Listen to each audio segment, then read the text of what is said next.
Eu sou o pão vivo que desceu do céu. Quem comer deste pão viverá eternamente. E o pão que eu hei de dar é a minha carne para a salvação do mundo. A essas palavras os judeus começaram a discutir, dizendo: Como pode este homem dar-nos de comer a sua carne?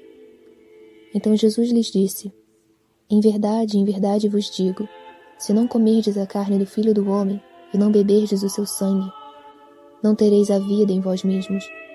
Quem come a minha carne e bebe meu sangue tem a vida eterna, e eu o ressuscitarei no último dia. Pois a minha carne é verdadeiramente uma comida, e o meu sangue verdadeiramente uma bebida. Quem come a minha carne e bebe meu sangue permanece em mim e eu nele. Assim como o Pai que me enviou vive, e eu vivo pelo Pai, assim também aquele que comer a minha carne viverá por mim. Este é o pão que desceu do céu, não como o maná que vossos pais comeram e morreram. Quem come deste pão viverá eternamente. A solenidade de Corpus Christi foi necessária para afirmar a fé católica diante de tantas heresias que buscavam atacar a verdade evangélica, a de que Cristo está verdadeiramente presente na Eucaristia. Não presente como um sinal ou um símbolo, como creem os protestantes, mas verdadeiramente, como o próprio Cristo disse no Evangelho. A Eucaristia é o maior milagre da nossa fé. São Boaventura adiantou que estar Cristo no sacramento como um sinal, nenhuma dificuldade tem. Estar no sacramento verdadeiramente, como está no céu, tem a maior das dificuldades. É, pois, sumamente meritório acreditá-lo. O pão se muda para a carne de Cristo, o vinho se muda para o sangue de Cristo. Os acidentes continuam os mesmos. Aparência, gosto, cheiro de pão e de vinho. E, no entanto, por baixo de tão humilde aparência, quem está ali é o Rei de todo o universo, para quem nada é impossível. A presença de Cristo é real, mesmo sendo a Eucaristia um símbolo. Todos os sacramentos são símbolos. Todos os símbolos de Cristo produzem efeitos reais. Assim, a Eucaristia é de fato um símbolo, mas a presença de Cristo, esta não é simbólica, mas real e verdadeira. Não só necessária foi esta solenidade no passado, como também hoje precisa ela urgentemente reviver a fé nos corações e nas mentes de todos os católicos. Basta entrarmos numa igreja para notarmos a indiferença com que o Cristo Eucarístico é tratado.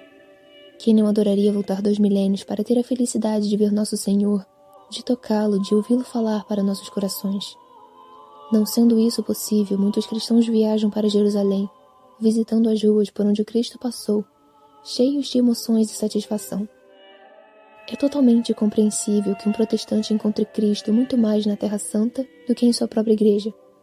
Mas isso é diferente para um católico.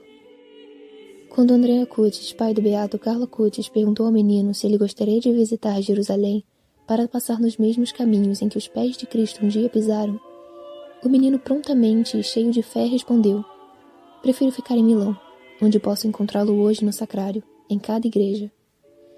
E essa deveria ser a nossa fé. Se tivéssemos realmente um pouquinho de fé na Eucaristia, nossa vida seria absolutamente diferente. Na oração da Passio Domini, onde Nosso Senhor pede companhia nas noites de quinta-feira, como pediu aos seus amigos e não foi atendido, ele recompensa aqueles que abrem mão de seu tempo para consolá-lo na sua paixão, revelando muitas coisas do fundo do seu coração. Entre esses segredos, ele revela que a causa de grande parte da sua tristeza é causada por nós, católicos, especificamente pela nossa falta de fé na Eucaristia. Diz Nosso Senhor: atualmente os meus sacrários são um horto, onde semanalmente vos espero, depois de vos ter esperado diariamente, tantas vezes em vão. Vê como é triste os meus filhos passarem diante das minhas igrejas, sem pensar sequer em entrar para me saudar, sem o menor pensamento para mim. Os meus sacrários são agora o meu horto, onde estou só, onde eu agonizo ao ver os pecados que se espalham pelo mundo, sem que os meus filhos notem, porque na maior parte dos pecados já ninguém repara, tanto eles se tornaram vulgares, que acabaram por se impor às vossas mentalidades sujas. É esta a agonia atual que vivo nos meus sacrários. A maior parte dos meus sacrários são lugares tristes, onde passo horas e dias sozinho, sem filhos que me visitem. Vivo em igrejas que se encontram fechadas durante a maior parte do dia, por causa da possibilidade de roubos. Mas essa possibilidade desapareceria se os meus filhos ficassem diante de mim no sacrário e não me deixassem sozinho. Olho para os bancos das igrejas e vejo-os vazios, e assim passo horas e horas todos os dias. Depois vem a noite, e a multidão dos pecados continua a engrossar, agora nos divertimentos noturnos, tantas vezes pouco inocentes.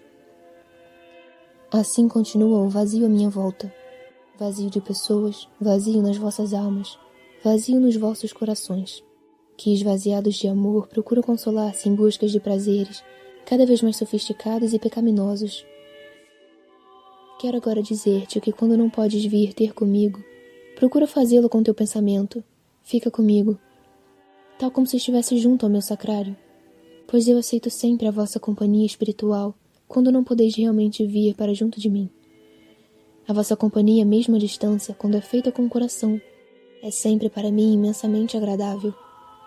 Mas são poucas, muito poucas, as almas que se lembram durante o dia de que eu estou sozinho nos sacrários das igrejas e das capelas, e procuro fazer-me então um pouco de companhia, mesmo do lugar onde estão. Se são muito poucas estas almas que me recordam durante o dia, acredita que são ainda menos aquelas que se lembram da minha solidão durante a noite. Aqui nos meus sacrários urto, espero durante toda a semana pelos meus filhos. Quando aparecem, muitos entre eles apresentam-se distraídos, outros numa total falta de respeito. É grande a percentagem daqueles para quem a minha presença nada representa. Não me falam, mas falam uns com os outros, quando estão junto de mim. Dos meus sacrários observo os indiferentes, os que conversam, as mulheres desnudadas, e vejo que sou muito pouco importante para a grande maioria dos meus filhos. É este abandono de que me queixo, perante uma igreja cheia de gente no dia de domingo. Está efetivamente cheia de gente, mas é como se não estivesse lá ninguém, pois os seus corações não estão comigo. Ali estão só os corpos, e muitos em atitudes desrespeitosas. E o que vou dizer das comunhões, o momento por mim tão esperado, quando vejo aproximarem-se de mim as almas indiferentes, muitas delas sem mesmo saberem bem o que vão fazer. Vejo também com horror que se aproximam aqueles cujas almas, carregadas de pecados, parecem estrumeiras onde me introduzem. Aproximam-se almas cheias de ódio, almas que não perdoam, e eu tenho que descer para o meio de toda essa raiva. Almas que trazem inveja, outras cheias de orgulho, que se consideram inundadas de saber ou de virtudes, outras que vivem em uniões ilícitas, públicas ou escondidas. Trazem tantos pecados secretos, mas que eu vejo. Todos estes se aproximam de mim para receber-me, não por amor, mas por hábito, alguns por ignorância, que pode ser ou não culpável. Por isso não julgues nunca os que vês aproximarem-se de mim, mas procura rezar por estas pessoas, se te parece que não deviam vir. Ainda falta agora falar-te daqueles que me desprezam a ponto de me receberem e depois me levarem para me deitar fora, examinar em casa e brincar, para conservar, por falsa piedade ou para vender. O sofrimento de Jesus diante de nossa indiferença é real, pois não é justo que Deus se entregue a nós todos os dias, até o fim dos tempos, em todas as igrejas do mundo, para que não contemplemos tão grande mistério nem lembremos de tão grande amor, nem por um segundo do nosso dia. A Eucaristia é o centro da vida cristã. Não há santidade sem ela, não há santos que não a tenham amado com todo o coração. Muito ainda temos para amá-la e nela crer. Escreveu Santo Afonso de Ligório. Ficais certos de que todos os instantes da vossa vida, o tempo que passardes diante do Divino Sacramento será o que vos dará mais força durante a vida, mais consolação na hora da morte e durante a eternidade. Oremos agora a oração composta por Santo Tomás de Aquino, amante fervoroso de Cristo Eucarístico. Tão sublime sacramento, adoremos neste altar, pois o Antigo Testamento deu ao Novo seu lugar.